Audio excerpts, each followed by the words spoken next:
Hello, everyone, and welcome to Snap Take. This is Glazer of Snap Judgments, the official podcast of Marvel Snap Zone. And today we've got 3 new decks for you because this is just video 1 of 2. We will, as the OTA comes out later today, have a second full OTA video, so make sure you keep an eye on the channel the instant the OTA comes out for a second video. But first, we've got 3 awesome decks for you. 2 with Malakith that we're going to kick off with for anyone who got the new card or who's on the fence about getting the new card, and then 1 brand new other deck. Cool. So we're going to be with FaThor's Malakith list, and I think this one is really, really cool. This is an insanely fun list, and it lets me run my brand new gorgeous Sarah. This list is very powerful, and it offers a lot to go well and to win games with. Malakith can be dangerous in this list. It can occasionally pull something you don't want it to pull. Invisible Woman and Mysterio are your bad hits, right? Outside of that, though, it's crazy strong. If this hits Surfer, Hit Monkey, Sage, or Wolfsbane, you've got a snap condition right there. You've got so much power. All right, so you can find Fathor at twitter.com/Fathor_snap. He is a brilliant Marvel Snap mind who creates a lot of really cool and original decks. You only need 2 high series cards here. You need Sage and Shaw. Malakith can be Gwenpool or Supergiant. So this deck is an absolute blast. Turn 1 you pass, turn 2 you play Invisible Woman. Turn 3 is Brood or Shaw. If you played Invisible Woman, you can play Wolfsbane or Surfer behind Invisible Woman. You don't really want to play anything else back there. I wrote abs on draw. If you played Brood on 3, you can absorb mana on 4 just fine. If not, you're trying to play Malakith, pending what's in your deck. If all the good Malakith targets are in your hand, then please don't do that. Or you can just drop a good 3. Turn 5 is meant to be Sarah. The real benefit to Malakith for Supergiant in this list is that it gives you a better chance at drawing Sarah, and Sarah is so damn strong here, because you can do Mysterio, Monkey, Shadow King, and another 3, ideally Surfer. So Monkey and Surfer are combined 4 energy. If you played Sarah, then Shadow King and Mysterio are both 1 energy, and then you've won, because that's absolutely insane. That's so much power on the board. When it comes together, this list can compete with anything, and I strongly urge you to give it a try so that you can find that out as well. And then, like, if that Surfer or Monkey are behind that Malakith, so much the better. That lets you get a Wolfsbane in, that lets you get the extra Shaw, whatever in, that lets you get a Sage in, so on. So after this, we're going to look at a sudden top 10 deck, but one more look at this really cool Monkey Surfer list. There was a point right before Monkey was nerfed the first time, when it was a 2-0, that Monkey Surfer was looking like it was going to be one of the best decks in the game. It's great to see Malakith bringing this amazing deck back. Let's see how high this can go and how much it can compete. Speaking of how high it can go, we're trying to hit 16,000 subs before the end of 2024. If you hit that sub button, it would mean the world to us. It would really help us achieve that goal if you are so inclined. In return, we will do 7 days a week of Marvel Snap videos. This week alone, we are doing not 7 videos, but 9 videos covering all things Marvel Snap. Yesterday, we covered all the data mines. Today, we're covering the OTA. Tomorrow, we're going to give you 11 full deck guides. Don't miss out. Hit that sub button. We bring you the best decks before anyone else. In addition, we are giving away a season pass this week. Tomorrow's video will be the last chance to enter for this week's free Surtur season pass. Surtur is the season pass card of the season. All you have to do is sub, like, and comment. I'm going to tell you what to comment later in this video, so you leave that comment, you're entered to win Surtur. Next up, we have Sizer's Malakith update. Wait, we talked about this yesterday. Yeah, we're not going to cover it again. I just wanted to note that this deck has a 70% win rate currently outside of the hot location. The hot location was really bad for it. But before the hot location, this had a 70% win rate, taking Sizer from rank 6 to rank 3. Changes 2 cards from yesterday. Instead of Silver Sable and Hydra Bob, it's running Zabu and Psylocke to say when I don't... when my 4s are cheaper, I'm so much more successful. This is a through-the-roof powerful deck. Please check yesterday's afternoon's video, if you're curious about the play-by-play for this one. Top player thoughts on Malakith before we get to the deck we're actually talking about. We asked a bunch of top players in Marvel Snap what they thought of the new card. I will give you my opinion throughout and like a specific recommendation tomorrow. Sizer says the combined power makes this basically a 4/10 with better on reveal than the other 4/10 cards, while also deck thinning, and since Clog is gone, there's no downside. I think that's a really good take from Sizer here. Sorry about my neck. I think that's a really good take from Sizer, and it's very interesting how much power this puts up, while also having a really useful ability. But, meanwhile, disagrees. But is one of the 2 Snap Judgments League tournament finalists. He won the second Snap Judgments League. He thinks it's a forgettable deck. This wins big cubes and is only consistent in... but just says very forgettable. The next part is actually Ratko. Ratko, his opponent in the Snap Judgments League Finals, another top 100 player, says, I love him. He wins big Qs and is consistent in toxic decks. So, Butt and Ratko, the two people playing in the finals of the Snap Judgments League, do not agree, which I think is really interesting. Abra, the current, last I checked, number 3 ranked player, says it's a mid card. Its main use is deck thinning. And I'm going to say something important here. Remember when we all ran America Chavez? If you've been playing Marvel Snap long enough, you remember that America Chavez used to be a type of deck thinning, and we all ran the crap out of it. I don't think just deck thinning with really good stats is necessarily a bad thing. Yes, this is deck thinning you have to pay energy for, as opposed to America where you wouldn't. I think deck thinning is being underrated in that statement. Safety Blade says this is too mid-range for the current metagame, but this will be one people really miss, a min-maxer's dream. So Safety Blade, the great Safety Blade, one of the best deck builders in the game, is really big on this, as is W, who says, I like him, a good card with stuff like Ronin now, and will age well. We'll cover that Ronin deck, I believe, on Sunday's video by the by. Let's go down to Ika, because Ika, W, Safety Blade, these are like the best deck builders around. Ika says, good card to have, but absolutely unnecessary. I could see that. I think it's a really good card, but you don't really need it. Comey says good in Ajax list, but not essential, so easy to skip. Again, Comey seems to agree with Ika here. There's a lot of people who think it's a good card, a decent card, but not one you need to have. Ekmati says this creates a package with anti-venom. He's everything I wanted, an 8 out of 10. That's very interesting. If you got anti-venom, I do think Malakith is a significantly better buy than if you didn't. Most of the best decks with this card are running anti-venom, largely because he can grab you Luke, right? Ava Zord says it's a good card that can create many combo possibilities. Nice and simple from Ava. And then Toxic Soul King says great for deck thinning and cards like Wiccan, Arrow, and Alith. Plays often as a 4/9. And like, that's it. This is a really, really well statted card. If you like mid-range decks in Marvel Snap, the kind that like Cam promotes, the kind that Woody often makes, you're probably going to enjoy Malakith. If not, well, he might not be for you.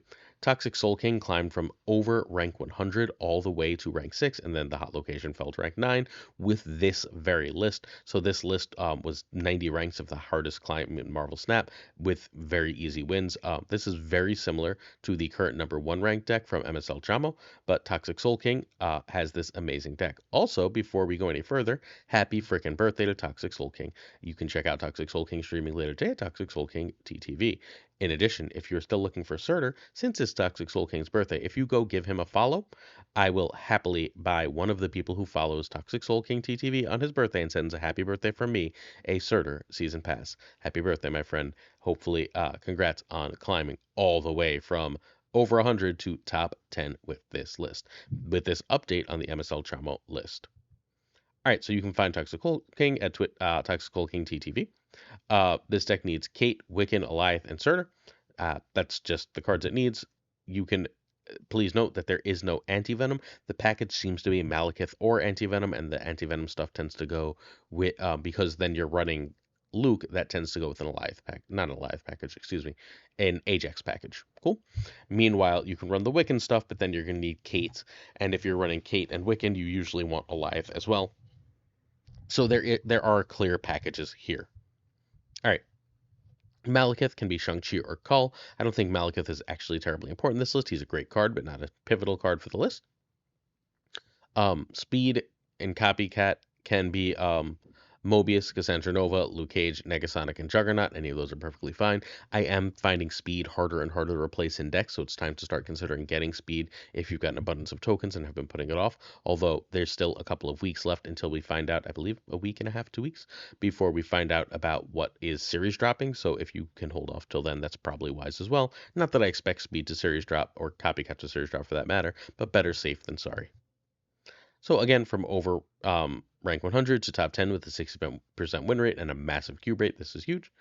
Turn 1, you want Quicksilver. Turn 2, you play Kate. If you don't, if you need a 1 drop for 3, if you're going to play a 2 and a 1 on 3, you need to play Kate. If not, you play Cable. If you definitely have Wiccan and a clear line, you can play Shadow King just naked. Turn 3, you want Surtur over Speed over Copycat. Speed gets up to about a 3/9. Surtur gets up to about a 311, right? Like Surtur's just better most of the time if you see the right stuff. Turn 4, you want Malakith over Wiccan over 3+1.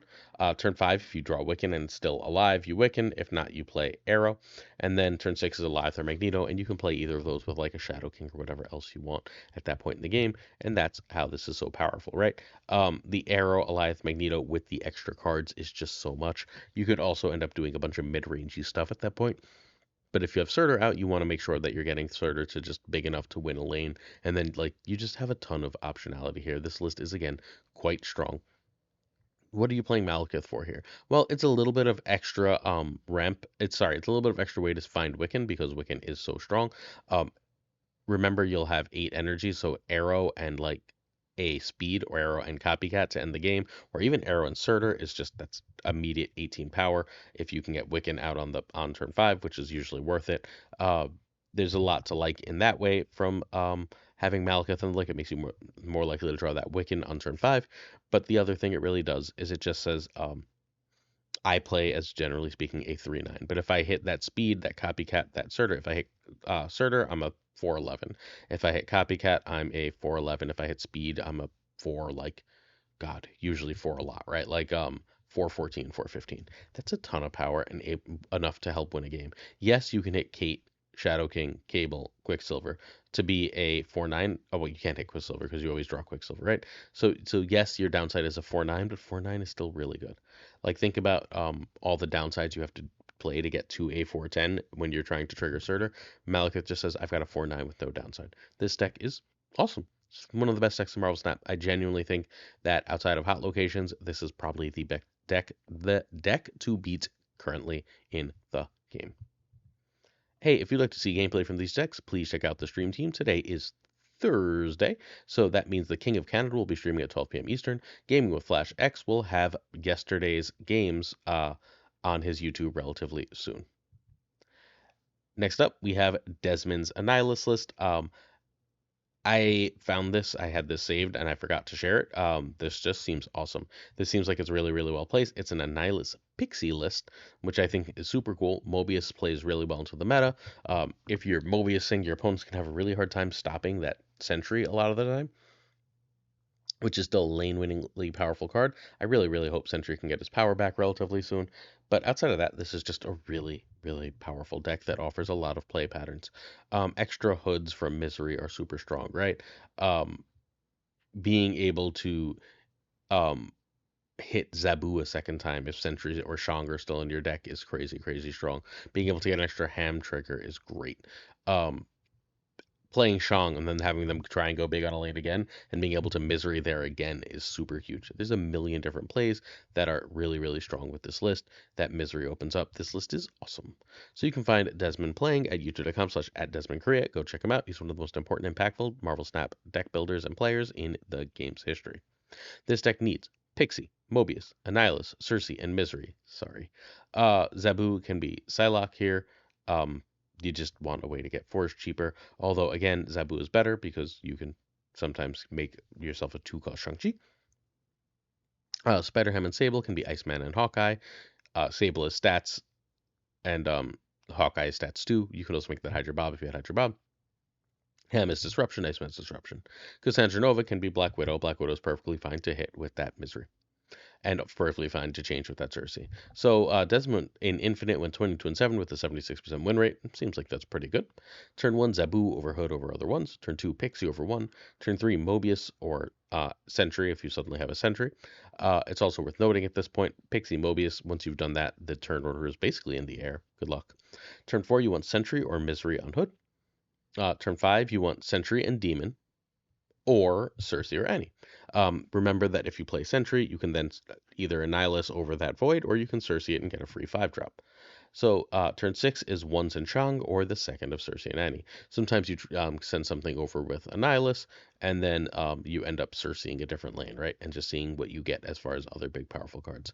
And it's often enough to win. It's very powerful, it's very consistent, and Pixie gives it some extra punch for some extra cube rate. Do give this one some go. Cool? Let's go to our season pass question. We asked this yesterday. That's not supposed to be the season pass question. The season pass question is meant to be today. What old archetype in the game do you wish would come back? Annihilus, Werewolf Bounce, classic Thanos. What would old archetype in Marvel Snap do you wish would come back? Sorry, I thought I rewrote this question, but I did not. Questions of the day. Dev L Pool asks if about a physical version of Snap, what challenges are. So locations, cards like Malakith, which can only pull certain costs, different power ups and down. I think it's specifically the stuff that's pulling like specific costs that's really, really hard to pull off in a physical card game. Like, right, like how do you make sure that you're pulling a 3-drop? How do you make sure that only X, Y, or Z is happening? So I think that that would be the big challenge here. It's specifically built, it's specifically designed for digital, and I'm happy for it to be such. I don't actually really enjoy physical more than digital any longer in my life. Greg is fun as for comic blind spots. So the Al Ewing Immortal Hulk, which I've read the first like arc of and then fell off, and I wish I had reread. I've heard amazing things about Jason Aaron's Thor, and I haven't actually read much of it. I read the gore part, but not like much else. The second Peter David X Factor, not the '90s one. I read that one, but the X Factor Investigations multiple man run, I read bits and pieces of, but I didn't read from to begin with. And then the big one that for me anyway is the Ta-Nehisi Coates, Black Panther, and Captain America runs, which I've heard are incredible and exactly up my alley, and I need to find time to sit down and read at some point. Cool. All right, patreon.com/snapjudgments is how you can support us extra, the $10 tier. One of our top tiers comes with on-air thanks. I'm going to say thank you to Abigail Keeson, Mandatory Burnout, Irregardless, David G. Wingfield, Dirty Casual, Danton, welcome Danton, LAB, FaThorNewman, check him out on Twitch, please. Good Dog Gamer Inc. I am Frostman, I know you are my friend. Je Navri, Thinking Poker, who's always thinking cleverly. Let's all join Blue Sky and find Thinking Poker. Primed Ryan of Primed Mind, a wonderful apps fame. Ryan Burke, Ryan Woody. Karatixley, the King Questions, Quirey coming all the way from Japan, the Black Dahlia, Pyrofros, and Goat Seeker, some of our alliance leaders, Archangel 3K, Hollowed, Quid Pro Joe, Fat Nick, Mr. Kerfuffle, Ginger Prime, hey Ginge, Ratco, who's about to face off with Butt in the finals of Snap Judgments League Season 4? Season 3? 4? 3? 3. Season 3. Haplo, Candy Loggins of the Danger Zone, Rob Silverman, The Bizza, Black Jeebus 23, X-Force V and Skippy G, Jessica Gamble, Tommy frickin' Nyquist, the King of Bros, bruh, Jessica, the Great Kazoo, Kev C. Hoda, Lona Crest, Corwin, John Q, and Jim McQ, Q-Town, Clam, Colonel Forbin, welcome aboard, 8th Sage, Models Mod Supreme, my favorite Osborne, Green Goblin, Unibot, Flan 56, Steven, Brian Kaufman, Tristan H. Martin, Jason B., The Fuzzy Dunlop, Spectrum Mix, Hoot, Matt H., DJ, Mikey, Hijinks, No Frickin' Flex, Ocularis, Mr. Cricksterry, BG, Zodrex, check him out on Twitch, KingofCanada on Twitch and YouTube, Deadman Falcon on YouTube, Spike Jones, Jonesy over on YouTube, The Great Lauren Badevs, Snap on this, Tuccrr, the Pirate King, and of course Gunny T, where the T stands for. Right there is yesterday's data mine video. Check that one out. And I got a little Pokemon video for you if you're interested in a little Pokemon video. Pokemon video. See you tomorrow for more Snap Take. Tomorrow's the big, actually, see you later today for the second video, and then tomorrow for a big old extra size, jumbo size Snap Take. Peace.